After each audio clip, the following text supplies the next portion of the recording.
ஹல்லேலூயா. My ஸ்தோத்திரிக்கிற ராஜா, நன்றியோடு நாங்கள் my ஸ்தோத்திரிக்கிறோம். உடைய வேத வசனங்களை பகிர்ந்து கொள்ள கர்த்தர் கொடுத்திருக்கிற இந்த தருணத்துக்காய் ஸ்தோத்திரம். ஆவியானவரே, எங்கள் மத்தியில் கிரியை நடப்பிப்பீராக. என்னை மறைத்து நீர் வெளிப்படும்படியாக நாங்கள் ஜெபிக்கிறோம். உம்முடைய முகத்தின் அறிவாகிய ஒளி எங்களுடைய இருதயத்துக்குள் பிரகாசிக்கும்படி கர்த்தாவே கிருபை பாராட்டுங்க. ஆரம்பம் முதல் முடியும் மட்டும் உம்முடைய பிரசனம் எங்கள் மத்தியில் தங்கட்டும். உம்முடைய நாமம் மாத்திரம் உயர்த்தப்படட்டும். இயேசுவின் நாமத்தில் ஸ்தோத்திரத்தோடு ஜெபத்தை ஏறெடுக்கிறோம் பிதாவே, ஆமேன். கிறிஸ்துவுக்குள் அன்பான தேவனுடைய பிள்ளைகளே, ஆண்டவராகிய இயேசு கிறிஸ்துவின் இனிய நாமத்தினால உங்களை எல்லாரையும் நான் வாழ்த்துகிறேன். கர்த்தருடைய சுத்த கிருபையினால மீண்டும் உங்களை சந்திப்பதில் மிகவும் மகிழ்ச்சி அடைகிறேன். வெளிப்படுத்தல் 2ஆம் அதிகாரம் 4 வாசிக்கிறது போல, கர்த்தர் நம்மிடத்தில் எதிர்பார்க்கிறது ஆதி அன்பை நீ விட்டாய் என்று உன் பேரில் எனக்கு குறை உண்டு. இன்றைக்கும் கர்த்தர் நம்மிடத்தில் அதிகமாய் ஆதி அன்புனா என்ன? கர்த்தருடைய பிள்ளை ஆரம்பத்தில் நம்ம ரட்சிக்கப்பட்ட அந்த நாட்களில் வேத வாசிப்பிலும் ஜபத்திலும் அவரோடு உபவாசத்திலும் எவ்வளோ நேரங்களை செலவு பண்ணுறோம். ஆனால் நாட்கள் ஆக ஆக நம்முடைய ஆவிக்குரிய ஜீவியத்தில் நம்முடைய வெளிச்சம் மங்கி போகுது. நம்முடைய அபிஷேகம் ஒரு வேளை ஆண்டவருடைய பிள்ளை அனல் மூட்டி எழுப்பப்படாமல் அனலில்லாத வெதுவெதுப்பான ஒரு ஜீவியம் உண்டாகுது. அதனால தான் நம்முடைய வாழ்க்கையில் கர்த்தர் எதிர்பார்க்கிற ஒன்று ஆதி அன்பு. ஆண்டவருடைய பிள்ளை வேதத்தை நீங்கள் வாசித்து பார்ப்பீர்களானால் ரொம்ப அழகாக போட்டிருக்குது. எபிரேயர் 10ஆம் அதிகாரம் 32வது வசனத்தை நீங்கள் வாசித்து பாருங்கள்.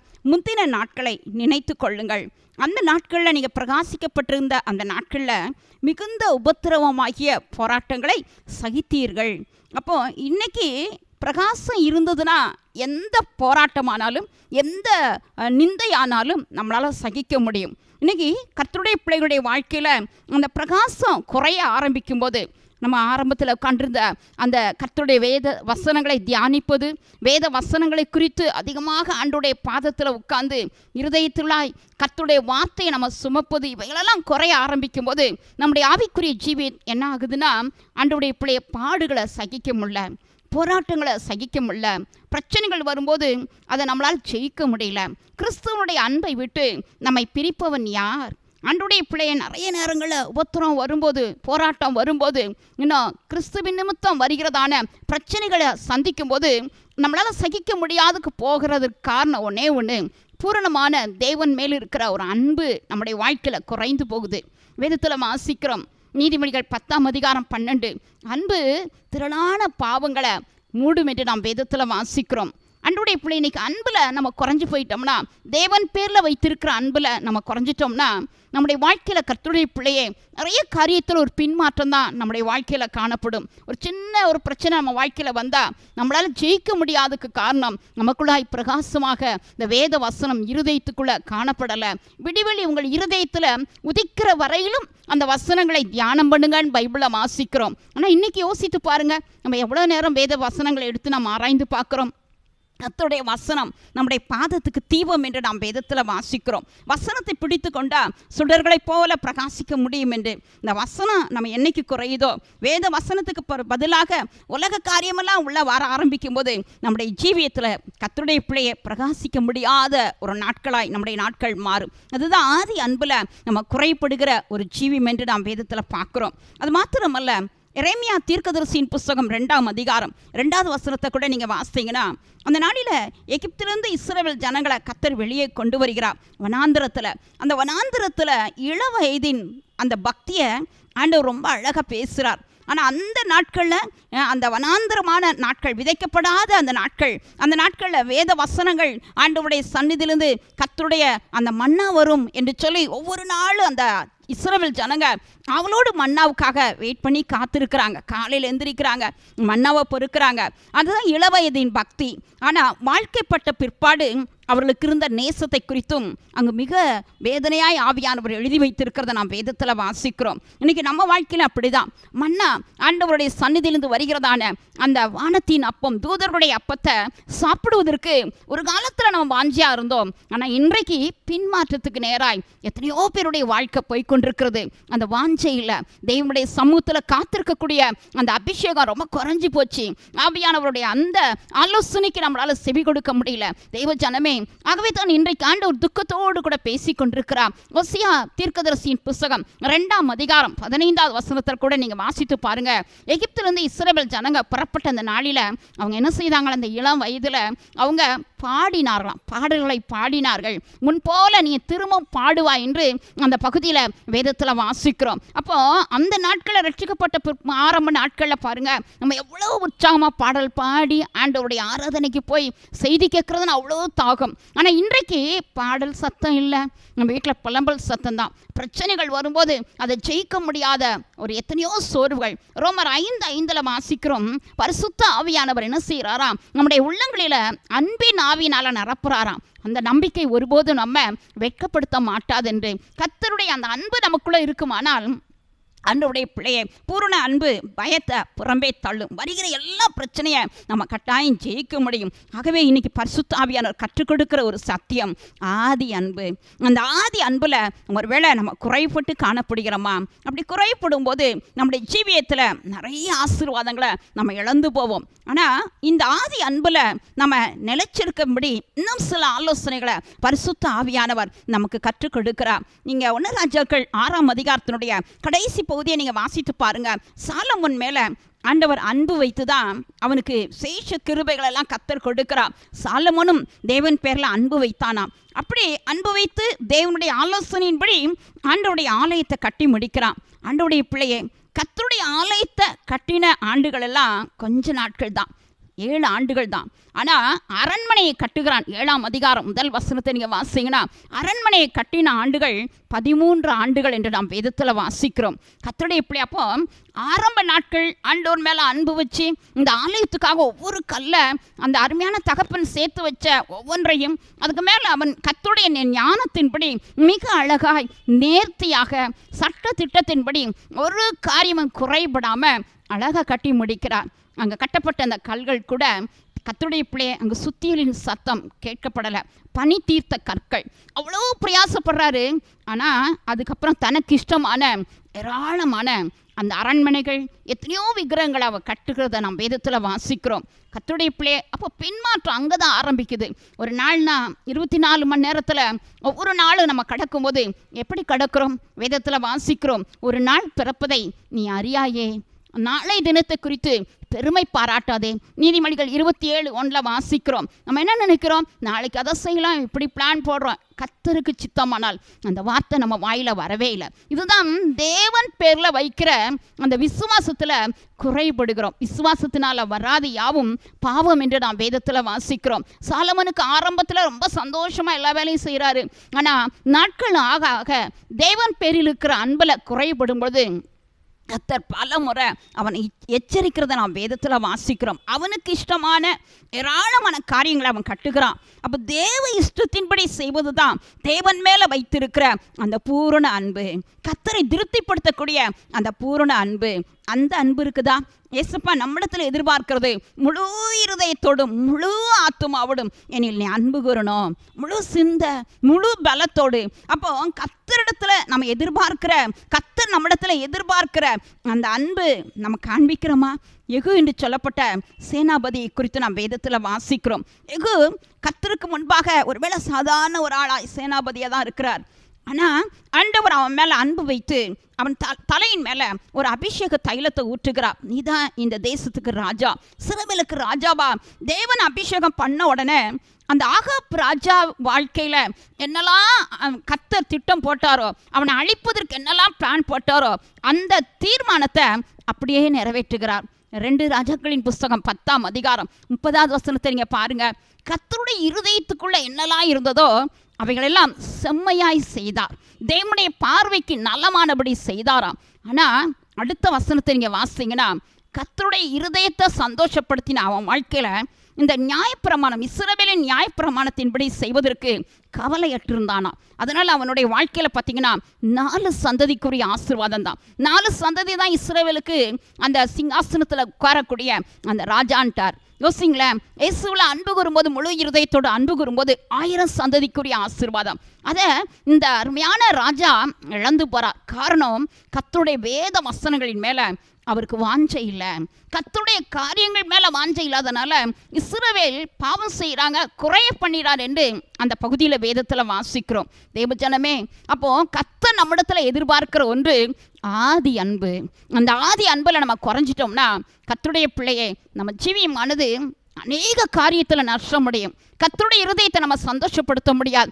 மனிதனை ஒருவேளை நீ நாட வேண்டிய சூழ்நிலை உண்டாகும். மனிதனை நம்பி கிருபைகளெல்லாம் இழந்து போக வேண்டிய சூழ்நிலைகள் உண்டாகும். ஆகவே தான் இந்த பரிசுத்த வேதம் சொல்கிறது ஆதி அன்பு. கர்த்தர் நம்மிடத்தில் எதிர்பார்க்கிறது. கடைசி காலத்தில் அக்கிரமம் மிகுதி ஆவதுனால அன்பு தணிந்து போகும் என்று நாம் வேதத்தில் வாசிக்கிறோம். எல்லா இடங்களிலும் அக்கிரமம். நோவா காலத்தில் அந்த அக்கிரமம் நிறைந்த அந்த நாட்கள் தான். ஆனால் ஆண்டவர் விசேஷமாய் நோவாவுக்கு கர்த்தர் கிருபை பாராட்டினாராம். நோவா நீதிமானாய் இருந்தான். கர்த்தருடைய கிருபை அவன் மேலே இருந்தது. அவருடைய கண்கள் அவனுக்கு தயவு கிடைத்தது. தெய்வ பிள்ளையே, இன்னைக்கு நம்ம வாழ்க்கையிலும் கூட இந்த உலகம் ஒருவேளை அநியாயத்துக்குள்ளே இருக்கலாம், அக்கிரமத்துக்குள்ளே இருக்கலாம். ஆனால் ஏசுப்பாவை நம்ம ரொம்ப நேசிக்க ஆரம்பித்தோம்னா நமக்கு தேவனுடைய கிருபை இருக்கும். தேவனுடைய கண்களில் கட்டாய இறக்கம் காணப்படும். தேவன் நம்மிடத்தில் வந்து பேச ஆரம்பிப்பார். தன்னுடைய திட்டங்களெல்லாம் நமக்கு சொல்லி நம்மோடு கூட வந்து இடைபட அவர் ஆசீர்வாதங்களை கொடுக்க அவருக்கு நம்ம மத்தியில் இறங்கி வந்திருக்கிறார் என்பதை நீ மறந்து போகாத. தேவஜனமே, இந்த கடைசி காலத்தில் வாழ்கிறோம். இன்னைக்கு கர்த்தர் மேலே அன்பு நமக்குள்ளே இருக்கிறதா? ஒருவேளை ஆண்டவருடைய பிள்ளைகளாகிய நாம ஆதி அன்பில் நம்ம குறைந்திருப்போம். ஆனால் ஆண்டவர் ரொம்ப அழகாக எச்சரித்து பேசுகிறார். வெளிப்படுத்தல் 2ஆம் அதிகாரம் 5வது வசனத்தில் இன்ன நிலைமையில் விழுந்தா என்பதை நீ அறிந்து யோசித்து பாருங்க. என்ன நிலைமையில் நம்ம விழுந்திருக்கிறோம், எந்த இடத்துல விழுந்தோம் என்பதை நம்ம கர்த்தரிடத்தில் முதலாவது அறிக்கையிட வேண்டும். வேதத்தில் வாசிக்கிறோம். 2 ராஜாக்கள் 6ஆம் அதிகாரம் 6. இரவலாய் வாங்கின அந்த கோடாரி விழுந்துருச்சு, தண்ணீரில் மிதந்துட்டு இருக்கு. தண்ணீரில் விழுந்த உடனே அந்த நாளில் தீர்க்கதரிசி கேட்கிறார், எந்த இடத்துல விழுந்தது, எந்த இடத்துல விழுந்தது? அந்த விழுந்த அந்த கோடாரியை அவர் திரும்ப என்ன செய்தார்? மிதக்க செய்தாராம். அப்போ இன்னைக்கு கர்த்தர் நம்மிடத்துல எதிர்பார்க்கிற ஒன்று, எந்த இடத்துல நீ விழுந்த, இன்ன நிலைமையில் விழுந்தா என்பதை நீ அறிந்து. ஒருவேளை ஆவிக்குரிய ஜீவியத்தில் ஒரு காலம் ஊழியம்னு ஓடணும், ஆனால் இன்னைக்கு ஊழியம் செய்யாமல் உலகத்துக்காக நம்ம உட்கார்ந்துருக்கிறோமா? மார்த்தாள் கர்த்தருடைய பிள்ளை பற்பல வேலையில் கவலையாக இருக்கிறா. மரியாள் இயேசுவின் பாதத்தில் அதிக நேரம் செலவு பண்ணுறா. இன்றைக்கி வீட்டு வேலை, உலக காரியம், உலக பிரகார பிரச்சனைகளே மூழ்கி போகிறோம். கெஸ்ட்டு வந்துட்டா அவங்கள திருப்திப்படுத்துகிறோம். ஆனால் அவங்கள ஆலயத்துக்கு கொண்டு வருவதற்கோ, அவங்கள கொண்டு வந்து கர்த்தருடைய அன்புக்களை கொண்டு வருவதற்கோ நம்ம வாழ்க்கையில் இன்னைக்கு உற்சாகம் கிடையாது. கர்த்தர் நம்மை கொண்டு வைத்திருக்கிற அந்த திட்டத்தை மறந்து போகிறோம். காரணம் என்ன தெரியுமாங்க? கர்த்தருடைய வருகை ரொம்ப சமீபமாக இருக்கிறது என்பதை நம்ம மறந்துடுறோம். சீக்கிரமாக இயேசுப்பா வரப்போறார். தெய்வப்பிள்ளை அதி சீக்கிரத்தில் இன்னைக்கு எத்தனையோ ஜனங்கள் கொத்து கொத்தா இன்னைக்கு பாதாளத்துக்கு நேராக போகிறாங்க. பாதாளம் மரணமும் எத்தனையோ பேரை விழுங்கி கொண்டிருக்கிறது. ஆனால் இயேசுப்பா பிள்ளைகளாகிய நாம மரணத்தை ஜெயித்த, பாதாளத்தின் வல்லமை ஜெயித்த தேவாதி தேவனுடைய அந்த அன்புக்குள்ளே இருக்கிறத நம்ம மறந்துடுறோம். தெய்வப்பிள்ளையே, இன்ன நிலைமையில் நீ விழுந்தா என்பதை அறிந்து மனம் திரும்பு. ஆதியில் கொண்டிருந்த அன்பை, அந்த கிரியையை நீ செய்யாவிட்டால் கர்த்தர் வந்து சீக்கிரமாய் வந்து மனம் திரும்பாத பட்சத்தில் விளக்கு தண்டி நின்று ஆண்டவர் உன்னை நீக்கி போடுவேன் என்று வாக்கு கொடுக்கிறார் அல்லவா? தெய்வப்பிள்ளையே, விளக்கு தண்டின் மேலே ஏன் வைக்கப்படணும்? அந்த விளக்கு, அந்த அருமையான கர்த்தர் சொல்றாரு, 7 நட்சத்திரங்கள், 7 அருமையான குத்து விளக்கு என்று நம்ம பைபிளில் வாசிக்கிறோம். எபேசு சபைக்கு ஆண்டவர் பேசின ஒரு வார்த்தை தான். அந்த நட்சத்திரம் கர்த்தருடைய கையில் இருக்கிறது. சபையில் இருக்கிற விசுவாசிகள், தெய்வப்பிள்ளைகள், ஊழியர்கள் தேவனுடைய கையில் இருக்கிறாங்க. ஆனால் அந்த குத்து விளக்கு யோசித்து பாருங்களேன், அது விளக்கு தண்டின் மேலே இருக்குது. ஏன் ஆண்டவர் நம்முடைய வாழ்க்கையில் நம்மை ரட்சித்து உன்னதத்தில் அவரோடு உட்கார வச்சிருக்கிறாருங்க. அந்த விளக்கு தண்டு தேவப்பிள்ளைய உன்னதத்தில் கர்த்தர் எல்லா ஜனங்களை விட நம்மை மேன்மைப்படுத்தி வைத்திருக்கிறார். எல்லா ஜனங்களை விட ஆண்டவர் சொல்றார், ரட்சிக்கப்பட்ட ஜனமே உனக்கொப்பானவன் யார் என்று ஒரு புது கிருபை நம்ம மேலே கர்த்தர் கொடுத்துருக்கிறார். அதெல்லாம் நம்ம மறந்துட்டு என்ன செய்கிறோம்? நம்ம ஆவிக்குரிய ஜீவியத்தில் பின்மாற்றத்துக்கு நேராக போகிறோம். இயேசுவை விட்டு தூரம் போகிறோம். கர்த்தருடைய அந்த கல்வாரி அன்பை விட்டு எங்கேயோ போயிட்டோம். மக்களோடு உலகத்தின் சிநேகம், பாவிகள் மத்தியில் நம்ம உட்கார்ந்துருக்கிறோம். பரியாசக்காரர் மத்தியில் யோசிங்களேன், பாவிகளுடைய வழியில கூட நிற்காதீங்கன்றார். பரியாசக்காரர் மத்தியில் உட்கார்ந்து இருக்கிறோம். கர்த்தருடைய பிள்ளையை யோசித்து பாருங்க. இன்றைக்கு ஒருவேளை நம்முடைய ஆவிக்குரிய ஜீவியத்தில் நம்முடைய பின்மாற்றத்தை குறித்து தான் கர்த்தர் பேசுகிறார். விளக்கு தண்டி நின்று நான் நீக்கி போடுவேன். யோசிங்களேன், கர்த்தர் அந்த மேன்மையான இடத்துல அநேகருக்கு உலகத்தில் நீ வெளிச்சம் கொடுக்கணும்னு மேன்மையான ஒரு ஆசீர்வாதத்தை வச்சிருக்கும் போது அது நின்று ஆண்டவர் நீக்கி போடுவாராம். கொஞ்சம் யோசிங்களேன். கர்த்தர், அதாவது ஒரு விதத்தில் நம்முடைய ஆவிக்குரிய ஜீவியத்தில் கர்த்தருடைய அந்த பிரசன்னத்தை நம்ம இழந்து போகிறோம். கர்த்தர் வந்து அந்த விளக்கை கவனிக்க முடியாதபடி ஆண்டவர் நீக்கி போட்டார்னா என்ன ஆகும் தெரியுமாங்க? கர்த்தரோடு இருக்கிற அந்த உறவு போயிடும். நம்முடைய வாழ்க்கையில கர்த்தர் நமக்கு வைத்திருக்கிற அந்த பாதுகாப்பு வேலையெல்லாம் போயிடும். கடைசியில் என்ன ஆகும் தெரியுமா? அந்த விளக்கு மங்கலாக எரிய ஆரம்பிக்கும். ஏன்னா அபிஷேகம் இருக்காது நமக்குள்ளாய். அபிஷேகம் இல்லாத போது தேவப்பிள்ளையை ஆண்டவருக்காய் பிரகாசிக்க முடியாது. ஆவியானுடைய அந்த உதவி நம்ம வாழ்க்கையில கிடைக்காது. கடைசியில் நம்முடைய ஆவிக்குரிய ஜீவியத்தில் விளக்கு மங்கலான ஒரு நிலைமை. கடைசியில் என்ன ஆகும் தெரியுமா? அந்த திரி அப்படியே கருகின நிலைமை. அந்த திரியை கத்தரிக்க அங்கே ஊழியன் இருக்க மாட்டாங்க. தேவப்பிள்ளையை நம்மை கண்டிக்கும் போது நமக்கு ரொம்ப கஷ்டமா இருக்கும். கர்த்தருடைய ஆலோசனை சொல்லும் போது, கண்டிப்பான உபதேசம் வரும்போது, நீதிமான் என்னை தயவாய் கட்டி கொட்டி கொடிந்து கொள்ளட்டும் என்று சொல்லும் போது, ஆண்டவருடைய பிள்ளை அநேக நேரங்களை பார்த்தீங்கன்னா நம்ம என்ன செய்கிறோம்? தேவனுடைய வார்த்தையை அலட்சியப்படுத்துகிறோம். நம்முடைய செவிகளை கர்த்தருடைய ஞானமுள்ள வசனங்களுக்கு செவி கொடுப்பதில் ரொம்ப அலட்சியப்படுத்துகிறோம். முடிவு என்ன தெரியுமாங்க? தேவப்பிள்ளையை அந்த திரி அப்படியே கருப்படிச்சு போய் அதில் இருக்கிறதான அந்த அசுத்தங்களை நீக்க ஒரு ஊழியன் இல்லாதபடினால, கத்திரிக்கோள் இல்லாதபடினால கடைசியில் நம்முடைய ஜீவியமானது அணைந்து போகும் தேவப்பிள்ளையை. ஆகவேதான் கர்த்தர் இன்னைக்கு நம்மை பார்த்து எச்சரிக்கிறார். ஆதியில் இருக்கிற அன்பை நீ விட்டாய், உன் பேர்ல எனக்கு குறை உண்டு. முந்தின நாட்கள் எவ்வளவு பிரகாசிக்கப்பட்ட அந்த நாட்களில் எவ்வளவு பாடுகளை சகித்த அருமையான பவுல் சொல்றார், எந்நேரமும் நாம் கொல்லப்படுகிறோம். ஆண்டவருடைய பிள்ளையை கர்த்தருக்கென்று சொல்லி மரிக்கவும் ஆயத்தமா இருக்கிறேன் என்பத அந்த வார்த்தை இன்னைக்கு விசுவாசிகள் வாயில இல்ல, தேவ ஊழியர்களுடைய வாயில இல்ல. எஸ்தர் ராணியை போல ஆண்டவரே என் ஜீவனையும் பாராமல், தேவ பிள்ளையை பவுல் சொல்றார் அப்போஸ்தலர் 20ஆம் அதிகாரம் 24வது வசனம், தன் பிராணனையும் எண்ணாமல். தேவ பிள்ளையை நம்முடைய பிராணனை ஒருவேளை கர்த்தருடைய பிள்ளை பெருசா நினைச்சு ஆண்டவருக்காய் கொஞ்ச நேரத்தை கூட என்ன செய்ய முடியல, நம்மளால ஸ்பெண்ட் பண்ண முடியல. இன்றைக்கு இருக்கிற அத்தனை விசுவாசிகளுடைய சரீரங்கள பல பலவீனங்கள், பல வியாதிகள், பல போராட்டங்கள். இது நிமித்தம் என்ன செய்யறாங்க? எங்களால ஃபாஸ்டிங் இருக்க முடியல, எங்களால ஜெபிக்க முடியல, முழங்கால் போட முடியல, ஆண்டவருடைய பாதத்துல உட்கார முடியல. நம்ம வாழ்க்கையில 24 மணி நேரத்துல ஆண்டவருக்கு கொடுக்கிற நேரம் சில மணி துளிகள் மாத்திரமே. தேவப்பிள்ளையை இன்றைக்கு ஆகவே தான் கர்த்தர் நம்மை எச்சரிக்கிறார். ஆதியில் இருக்கிற அன்பை நீ விட்டா என்று உன் பேர்ல எனக்கு குறை உண்டு. இன்றைக்கு ஆண்டவர் கரத்தில் நம்ம அர்ப்பணிக்க போறோம். அப்பாவுடைய பாதத்தில், அப்பா ஆதி அன்பை இருமும் தகப்பனே என்னுடைய உள்ளத்துல நீங்க ஊற்றுங்கப்பா. ஆதியிலிருந்து அந்த வைராக்கியம் உள்ள ஜீவியம் எங்க வாழ்க்கையில காணப்பட்டு ஆண்டவரே பின் மாற்ற ஜீவியங்களை என் வாழ்க்கையிலிருந்து மாற்றும் என்று ஆண்டவருடைய பாதத்துல இன்றைக்கு நம்ம கண்ணீரோடு நம்ம கேட்க போறோம். தேவப்பிள்ளையை ஆதி அன்புனால கர்த்தர் நம்ம இப்பொழுது இடைகட்டும்படி ஆண்டவருடைய சமூகத்துல இன்னைக்கு நம்மை தாழ்த்தலாமா? ஆரம்ப நாட்களில் இருந்ததான அந்த பாடல் சத்தம், துதியின் சத்தம் வீட்டுக்குள்ள காணப்பட வேண்டும். இன்றைக்கு இருக்கிற புலம்பல் சத்தத்தை கர்த்தர் மாற்றுவதற்கு உன் அருகில தேவன் இருக்கிறத மறந்து போகாத. இன்னைக்கு அப்பாவை நோக்கி நம்ம பார்க்க போறோம். கண்களை மூடுவோமா? இயேசு நோக்கி நம்ம பார்க்கலாம். ஹல்லேலூயா. மை ஸ்தோத்திரிக்கிற ராஜா, நன்றியோடு நாங்கள் ஸ்தோத்திரிக்கிறோம். அப்பா இந்த அருமையான நாளில எங்களுக்கு கொடுக்கப்பட்ட தகப்பனை இந்த தருணத்துக்காய் ஸ்தோத்திரம். அப்பா இந்த நாளில எங்களுக்கு கிடைத்த இந்த நாளிலாகிலும் எங்கள் சமாதானத்தை கேட்டவர்களை சிந்திப்பாயானால் நலமாய் இருக்கும் என்று சொன்னீர்களவா? இந்த நாளை கர்த்தாவே நாங்கள் கர்த்தாவே விசேஷமாய் அற்பமாய் எண்ணாதபடி அப்பா ஆரம்ப நாட்களில் இருந்ததான அந்த வைராக்கியம், இள வயதின் பக்தியை எங்களுக்கு திரும்ப நீர் தருவீராக. ஆரம்ப நாட்களில் அப்பா முந்தின நாட்களில் பிரகாசிக்கப்பட்டிருந்த அந்த நாட்களில் ஆண்டவரை எத்தனை பாடுகளை நாங்கள் சகித்தோம். ஆனால் இன்றைக்கு பாடுபடுவதற்கு ஆண்டவரை எங்களுக்கு மனமில்லாத தாவே இருதயத்தை இந்த நாட்களில் எங்கு பார்த்தாலும் காணப்படுகிற அந்த இருதயம் இயேசுவின் நாமத்தினால மாறும்படியாக நாங்கள் ஜெபிக்கிறோம். உம்மை நாங்கள் நேசிக்கிற உள்ளத்தை எங்களுக்கு தாங்கப்பா. எங்களுக்கு கிருபை தாங்க ராஜா. பாடுகளை சகிக்க எங்களுக்கு கிருபை தாங்க. உம்முடைய கிருபை இல்லாம ஒரு அடி கூட நாங்கள் நடக்க முடியாதே ஆண்டவரே. எங்களுக்காக ஆண்டவரே தகப்பனே மரணத்தை ருசி பார்க்க ஆண்டவரே கிருபை பெற்றீர் என்று நாங்கள் வேதத்தில் வாசிக்கிறோம் அல்லவா? ஆமாப்பா, அந்த கிருபை எங்களுக்கு தாங்க ராஜா. ஆண்டவரே அருமையான பேதுருவை பார்த்து சொன்னீரையா, என்னை எல்லாரை விட நீ என்னை நேசிக்கிறாயா? அப்பா அந்த சத்தம் இன்றைக்கு எங்கள் காதுகளை தொனிக்கிறது அல்லவா? உம்மை நேசிக்கிற இருதயத்தை எங்களுக்கு நீ தருவீராக. உண்மையில் அன்பு கூறக்கூடிய இருதயத்தை எங்களுக்கு தருவீராக.